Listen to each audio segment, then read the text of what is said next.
ఈరోజు కొంతమంది మతోన్మాదులు హైందవ మన సోదరులను, అన్నదమ్ముల్లాగా బ్రతికే మన సోదరులను క్రైస్తవ్యం మీద ద్వేషం పెంచడానికి ఈ మాట చూపిస్తున్నారు.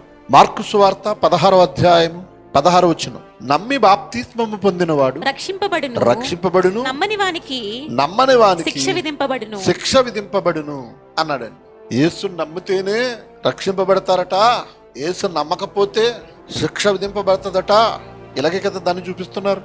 యేసుక్రీస్తు నమ్మకపోతే నరకానికి వెళ్ళిపోతా ఉంటున్నారు. ఈ మాట వాళ్ళకి అలాగ అర్థమైందా లేదా? ఇప్పుడు యేసుక్రీస్తు నమ్మరు, అసలు యేసుక్రీస్తే లేడు, వెళ్ళిపోతారా పరలోకం?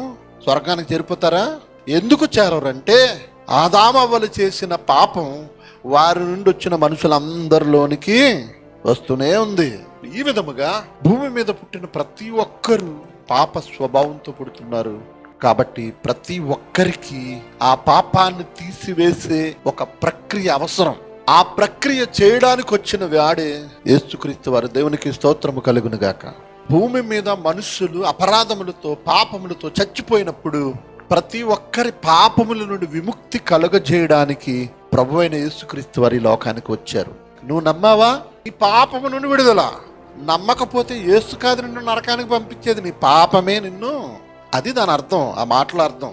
బాప్తిస్మం అనేది పాప క్షమాపణ నిమిత్తం మనం తీసుకోవాలి.